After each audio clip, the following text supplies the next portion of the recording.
Hi, how are you?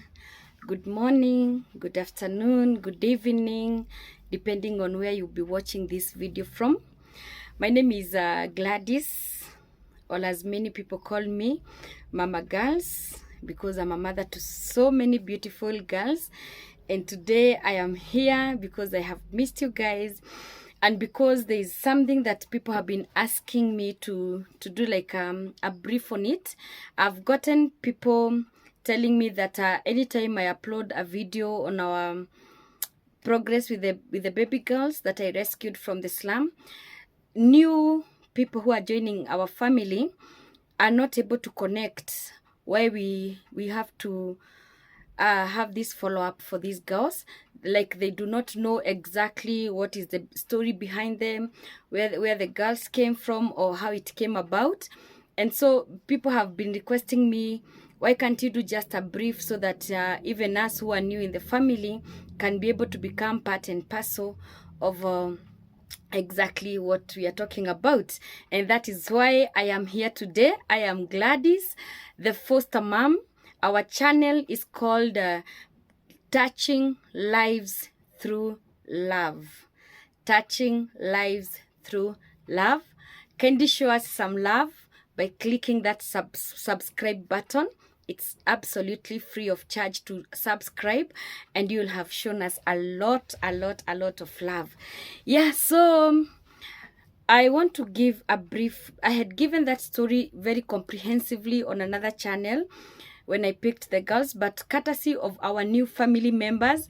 And if you're new, you have just joined this family of Touching Lives Through Love, we love you so much. We welcome you to our home. We welcome you to our family. Feel loved, feel welcomed. To those that are ongoing family members, and you have been here, you've been commenting, you've been subscribing, I feel a lot of love from you. I feel a lot of support from you. You guys, I love you. I love you. Mwah. I love you. And you know that our girls love you so much. And yes, so the girls we are talking about are three. One we call her doctor, the other one we call her Chief Justice, and the other one we call her Miss World. We've given those names to these girls because when I have been staying with them, I have come to discover what their passions are, what they want in life, and what their dreams are. So these girls, I met them in the year 2020, in the month of May. Not actually May, because May is when I brought them into my house on date 3 of May 2020. So I met them earlier in the year. Yeah, I met them in March actually, because March is when COVID-19 pandemic hit our country very badly, and it was so bad. And when COVID-19 pandemic came into our country, there was a presidential directive that nobody should have social gatherings of any sort, of any kind. And so, because now COVID-19 came with a lot of effects, so many people were not going to work, companies were closed down, so many things happened during that period. And so there are people of goodwill that started supporting people through less privileged people, through donating food. And there is this team called Team Pankaj. So Team Pankaj was bringing foods to slums. All slums within Nairobi, they were receiving food donation from Team Pankaj. The slum that is closest to me is called Korogocho slums. And when this team brings the food donation in trucks, they would come and offload them into a store. And then from there, they would request the young people of that area to come and do voluntary work to help carry those food stuff. They were in hampers to just help carry the food hampers from the store to the houses, door to door, because now we cannot have a social gathering to call all these people in a central place and give them the food hampers. We were the ones to carry them door to door and distribute the food. And during that time, myself, like any other, I was also not going to work, because COVID-19 pandemic affected a lot of people's work. So I was just staying at home. I am idle. I'm tired staying in the house. And so I just told my daughter and our house manager, you people, instead of us getting so bored in the house, why can't we go and give the voluntary services that are being asked for? After all, it's just keeping our day busy and carrying those food stuff and, you know, delivering them door to door. And we agreed. So every morning would wake up, me, my daughter, and my house manager. For those who do not know me, I'm a single mom of one biological daughter, so beautiful. She's so cute. She's in high school, and I've been living with her as the only child for the longest time. So we started going to Korogocho slums and giving our voluntary services, and every day would go there, would be given a mapping. Today we are going to this route, today we are going to this area, and all that. These are our target household, and all that and all that.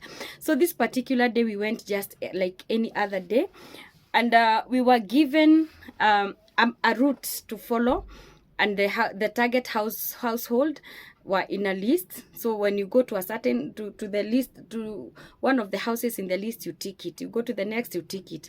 So we went to all the houses, and we came across this family that was living in a very horrible situation, because I remember the minute we entered their gate like this, what really shocked us is the stench. It's not even the smell, it's the stench. The stench was too much. You know, like you enter a place and people are just living outside the sewage. So we were so shocked, and we were like, why are you living outside the sewage? And they told us that between where their door was and where the pit latrine was, the distance was, I think, probably 50 meters. I can't call it even 70 meters. It was about 50 meters apart. And so this pit latrine had overflown. You know, it is full and now it's overflowing. And when it overflows towards their door. So that sewage would come. It even had worms. You could see the worms swimming in, like there inside. So the sewage would swim towards their doorstep. And then now, because they didn't want this sewage to flow right inside the house, they had put sacks of soil, you know, like piling them on top of each other to create a barrier, so that this sewage, when it reaches here, it will only flood but not get in the house. Now, the sad thing is, when these kids come from the house, the first thing they do is stand on those piled sacks of soil and try and jump the sewage for the big ones. For the small one, it was even horrible, horrible, horrible. Because the small one now, she was so malnourished, she could not be able to stand. You know, you know the way a child can be so malnourished until the bones can't carry the body weight. So she was 3 years, but she was not talking. She was not walking. You know, she was just there. So the other two girls are the ones who would carry this one if she wants to go out, and if she wants to come back, they still carry her and help her to cross the sewage. So on times when maybe these other big ones are not there, this small one could only get outside the house through crawling through that sewage. Or if she wants to come back to the house and these other ones are not there, she would crawl back. You can imagine a tiny baby crawling through the sewage. When she wants to eat, she forgets, even because she's too hungry, she forgets that she had not even washed her hands, and she would eat with those dirty hands. So that one really moved us so much. And I remember that day when we entered into that house, we really cried and cried, because we just saw people living in a horrible situation. And at that point, we found those three girls. One was 8 years, it was 8 years, 5 years, and 3 years. And then they were staying with the father only. So we asked the father, how comes you are staying with the babies alone? Where is the mom? And you know, he told us that she just walked out. She went to where we don't know. So you've been staying with the kids alone? Yes. For how long? For the longest time. So when we ask the kids, when did your mom leave? They could not even track back. They could not even have any memories of when the mom left, because like if you ask the big one, should say, my mom left that other December, that other December. So now you could not tell that other December is which one. They could not even attach a date to when the mom left. And I suspected it must have been a bit longer enough, because conversation with the big girl, I would ask her, how did your mom look like? Was she light-skinned? Was she dark? Did she have long hair, short hair? Was she fat? Was she thin? Or how was she?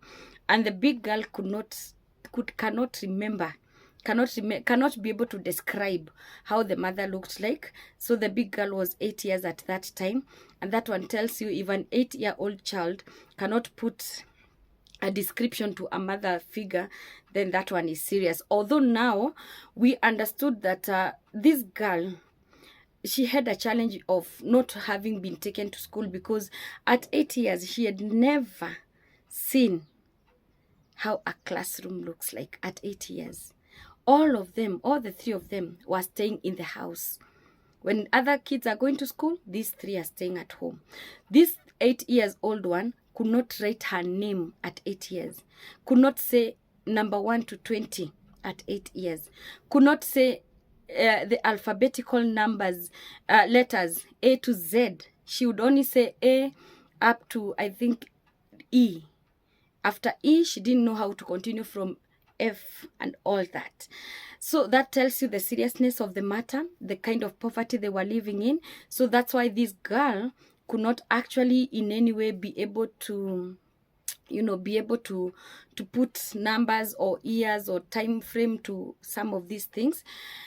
But now when we realize that the father has been staying alone with these kids, we really felt that this father is a good father. Because when you find a father who is soldiering on in life as a single father, embracing his kids, taking care of his kids, he's there for his babies, he doesn't care whether the mother is there or not, then that tells you that's a good dad. And so we had been given instructions by the team Pankaj that was giving the food donation to give 1 hamper per household, because people are so many that needs to be given the food stuff, and the donations are limited. And so we adhered to the instruction, and that's what we did. So we left that food hamper to that family. But then after we went out with my team, I used to have a very, very vibrant, very passionate, very loving and caring team that we were volunteering our services with. And that team came together. That day, I remember that day as if it is yesterday, because number one, we all cried so much, and I think I cried the most. And then I remember that day is the day now we ask this girl, so that we can know she never goes to school. We ask her, when you want to interact with the kids, you start from, what's your name? What's the name of your school? What's the name of your teacher? Who is your best friend in school? And such things. Then you can start bonding with the kids. So that's the same way I started talking to this girl. I was like, what's the name of your school? She said, I don't go to school. And we asked her why. Then she said, because my daddy said that we are supposed to travel to live in up country.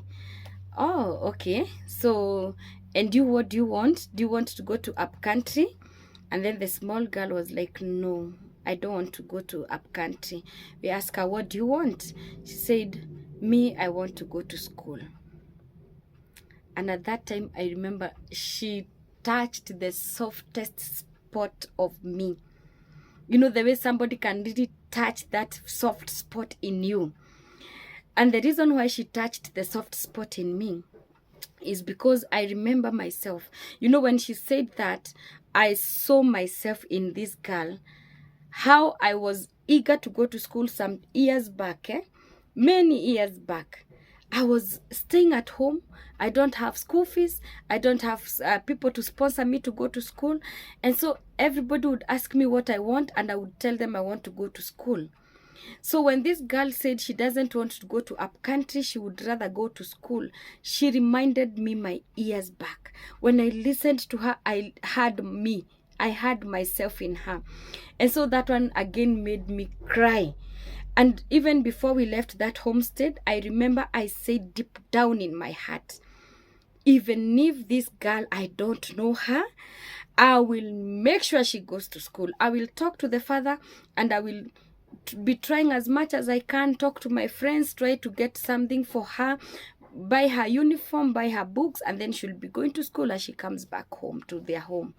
That one I decided instantly. I hugged the girl, and I just felt a lot of pain. I just felt her pain, the pain of not having never been into a kindergarten. You've never even been into nursery school at 8 years. I felt her pain. And so, because of the way now I hugged the girl, I cried and all that. So this team, when we walked out, they were all now saying, hey, those are Gladys's babies. Gladys's baby. So when we went outside there, we started now discussing, and we were like, hey, that family is living in abject poverty. That family is in dire need. That family is living in a terrible situation, terrible environment. And we were, all of us, everybody in the team was really disturbed. So we said, okay, first things first. You people, you've seen how that homestead is. First things first, what do we do? And we agreed. The first thing is to work on this sewage, because the sewage is a hazard, is a health hazard, because now this small baby crawls through that sewage.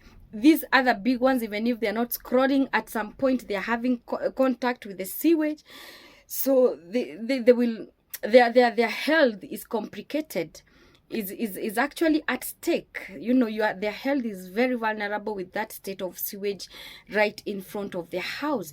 And so we agreed with them, and we said, okay, what we are going to do, let's contribute some money, everybody what they are able to raise. Let's get an exhaust tanker. Here in our country and where I live, there are those big tankers that if you are using a pit latrine, they'll come and empty it. They come and suck all the sewage and empty it and leave it as new, as clean as new. So we called the tanker, and it emptied the pit latrine. Then now the second thing, all the sewage now has been removed. The second thing we did now was to get clean soil and pour it outside the whole compound, so that even the small one, when she's crawling, she doesn't crawl on the surface where there was sewage, because this girl was 3 years, but literally she could not walk. If she needed to walk from this point to the other point, she would only crawl. So we agreed, let's get clean soil and pour it and just flatten it all outside the compound. And that's what we did. Then the other thing that we agreed as a team, we said, now that we only have instruction to give 1 hamper per household, this home, you can see the father. The father is in a needy situation. He is jobless. He doesn't have ways of how to fend for these kids. So as friends to this family, we shall be contributing money from our pocket, and we bring foodstuff frequently to this homestead.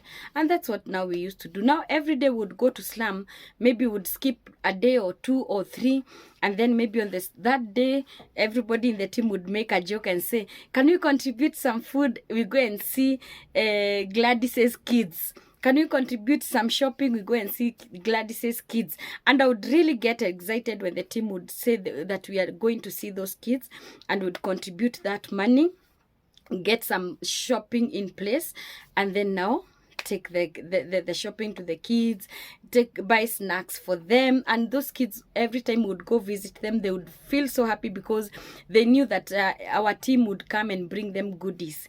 So we started becoming friends to this family. We started bonding. We started becoming good friends and all that, until one day I remember that time, when you go to the slum so much, it is at times healthy to take a detox break. I call it a detox break, because you go to the slum, you see the state of life people are living, you see the misery people are surviving with every day, you see the hardships people have to put up with every day. You know, like I remember that time we were going, it was rainy season, and I remember one family, it was living in a house whereby the iron sheets were so rusted, so they would let in the rains.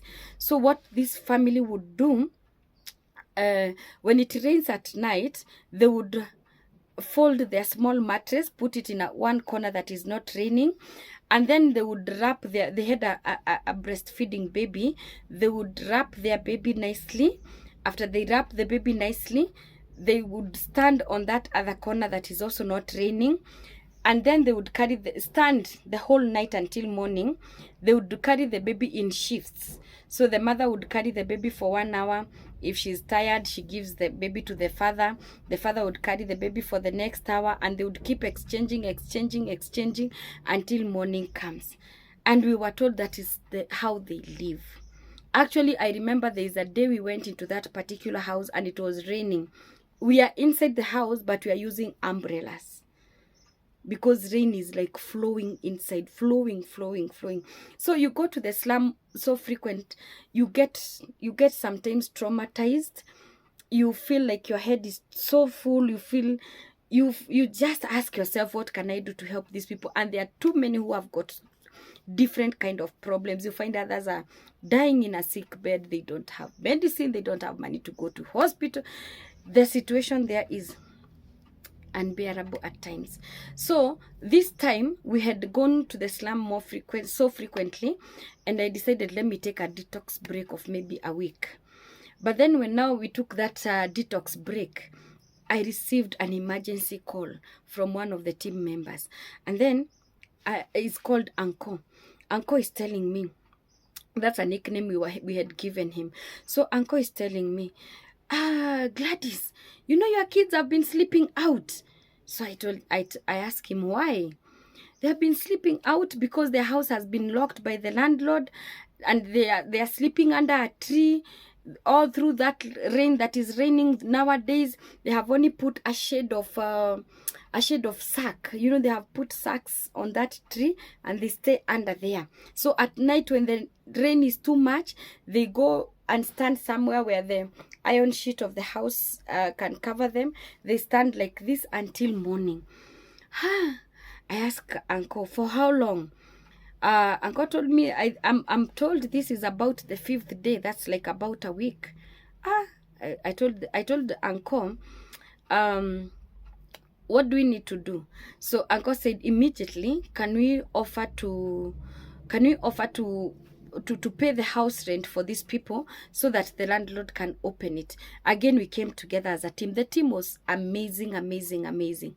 So the team came back together. We contributed the house rent arrears, and then we paid the landlord, and then the house was now opened. During that pandemic time, the biggest challenge most people faced in our country is joblessness. So many people lost their jobs. And then number 2, because now somebody is not working, people would not pay house rent. They don't have money to pay house rent, and the rent would pile, and then landlords will come furious and just lock that house, and then you have nowhere to stay. So this family is what happened to them. So we came, we paid the house rent, and they were able now to access the house. But then now, after that scenario, is when we sat down as a team and we ask you people, is what you are doing really enough? I know we are bringing food more often to this family. We are really vibrant to make sure that they don't go hungry, but it is not sustainable. Look at what happened the week that we thought, let's take a break. You know, the kids would have died out there in the rain, in the cold. So we said, let's come together as a team. Let's now think of a business idea that we can offer to this father, so that even in our absence, he has got something that he's keeping running to help him get food for the children. So we said, that's a fantastic idea. Let's come together. let's contribute money, and once we contribute money, we give it as the capital, business capital, to this man. We went to, the following day we went to this man, now as a team, and then we sat him down and we said, this is what we have thought. We have really seen the burden you've been carrying on your shoulders, the good work you've been doing of taking care of these 3 girls, and we want to come in as your friends. We want you to tell us, what business can you do? We are ready to contribute everybody small amount, and until we get the business capital for you. So this guy told us, you give me today, I sleep over it, then you come tomorrow, I'll be having a business proposal or a business idea that I can be able to do. Then we said, it's okay. We went. But as we were now leaving that homestead, there's a very tiny footpath somewhere where we used to pass, and then on that tiny footpath we found the ladies, the neighbors of this guy, had blocked our way. And remember that time when the kids were staying under a tree because the house has been locked. Personally, I remember I asked, do you want to tell me that neighbors were watching as kids are sleeping under a tree on a rainy night, and no neighbor was touched to even want to come in and help, or even just tell you, please, can I have the babies come sleep in my house, you know? And then this guy demonized, I always use the word demonized, he demonized the neighbors, and he would say, this neighbor is bad because of this neighbor is bad because of this. He would speak very badly of his neighbors, and we were like, these people are so bad. But there is one person in our team. That one person said, no. There is no way you can be living in a neighborhood whereby you are the only good person and all the others are bad. Something is not adding up. Anyway, we could not put our finger onto what is not adding up. But now we are heading to be able to put our finger on what was not actually adding up. So what happened now? We thought, wow, okay, let's go. We shall come back tomorrow like he has proposed. On our way out, the neighbors had blocked our way, and they said, no, please don't go. Please help this baby, help the kids in this house. So we were like, what is happening? We are bringing them food. What could be the issue? You know, and now when we asked them to tell us what the issue is, none of them was ready to speak. So they were doing it like this to each other. You tell them, you tell them, you tell them. You know, nobody wants to speak. We came to realize that the neighbors had feared this man. You know, he was a feared man, you know. So nobody wanted to be told, you are the one who said, you are the one who said. So I thank God one of them gained courage. And when she gained courage, she told us, now, you know, you people, you are innocently helping this family, but you have no idea of what has been happening to the 8-year-old girl. This man has been sleeping with this girl every day. He has been sexually molesting the girl every day. Now the girl is in pain. The girl cannot walk properly. The girl is even complaining of the back pain. The girl is complaining of some pains in front and behind. And we're like, even behind. And we're like, yeah, this man penetrates this girl front and behind. So her front is damaged, her behind is damaged. And we're like, biological father? Yes, is the biological father to this child. You know, at that point, you can imagine the irritation and agitation in the team, and everybody, especially the man, they wanted to go and get hold of that man and, you know, just do some justice to him, because it was so annoying. It was so painful even to listen to it. And when the men rushed out, actually they really rushed out to look for this man. This man, when he saw us with these ladies, he took off. He fled. He literally fled. He took off. Nobody could even tell where he passed, because we were on the footpath that he would have used. So how he disappeared and ran away from what route, we cannot tell. So when the guys in the team went back so that they can do some justice to this man, they did not find him. But today I usually tell God, thank you, because maybe we would be having a murder case, because the situation would not have been so good. So at that point now, everybody is irritated, agitated, disappointed, annoyed. People are crying, people, mixed reaction in the team. So I remember I was trying to calm down people, and I was telling them, you people, don't react so fast. You know, we have seen documentaries of where men have been framed, even they have been jailed, that they have defiled or raped a small girl, which is not the case. So can we go just step by step until we get to the truth of the matter? But the team was really heated. You know, everybody was heated up. So thank God everybody now accepted to cool down. We requested one of us, she's called Scholar Anne, we requested her to take the girl in the car and just check how the extent of the damage. And when the lady took the girl to the car, she screamed, and she really screamed, and she called us to go and see. So we rushed to the car, and when we opened, now the ladies are the ones who went because the men cannot go. When you open the door like this, the scene was disgusting. I can only say disgusting. Immediately we said, now this one, we take the law into our hands. We don't even need anybody's permission to go with the babies. Put the babies in the car and we go. These babies never bathe.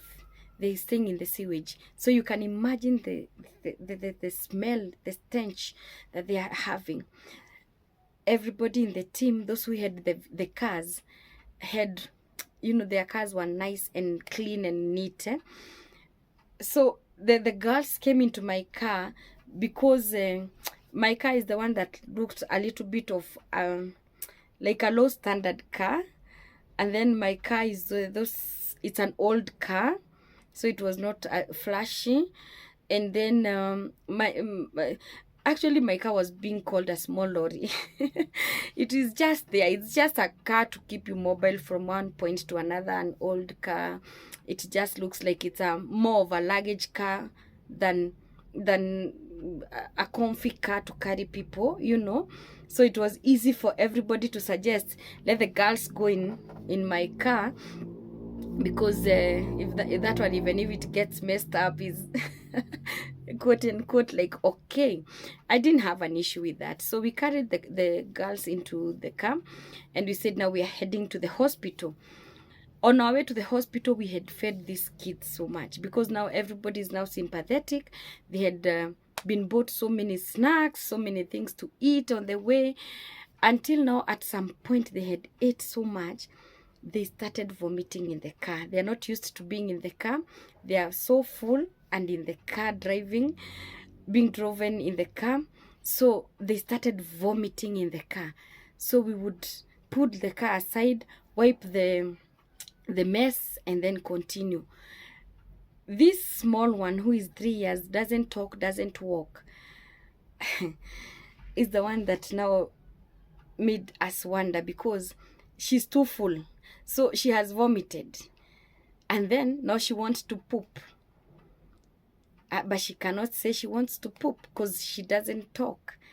So we feel a smell that's not like the one that was there before. And then we were like, there's the smell of a poop.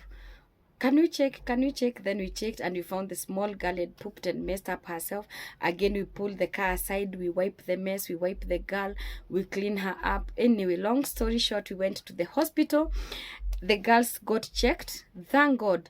The second bone and the third bone were not touched. I really thank God. So they were not touched. This other one, the doctor examined her, the big one, the 8 years old one. The doctors examined her and confirmed that the girl has been defiled. Actually, she told us it looks regular from the medical examination, how they check. She said it's a regular activity. Actually, the girl at 8 years was not not a virgin, because even her hymen was already broken. And so the doctor did a doctor's report and gave it to us, gave us the medication for the girls, and we went. So we passed by the police station, showed the medical report to the police, and the police were now clear this is a case of defilement. By that time, I remember it was at night, because when we picked these girls, when the neighbor stopped us, it was late evening. So by the time we drove them to the hospital and wait and all that, it was actually at night. That time we used to have the curfews in our country.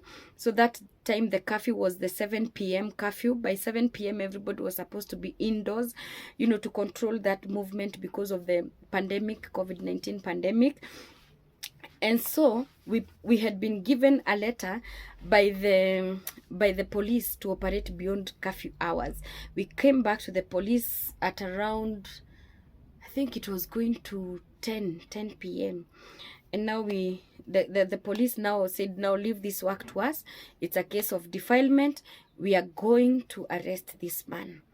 And so the police arrested the man.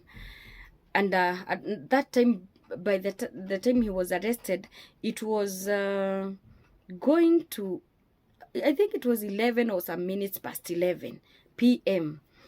So the man now is arrested. The girls now are safe from the monster.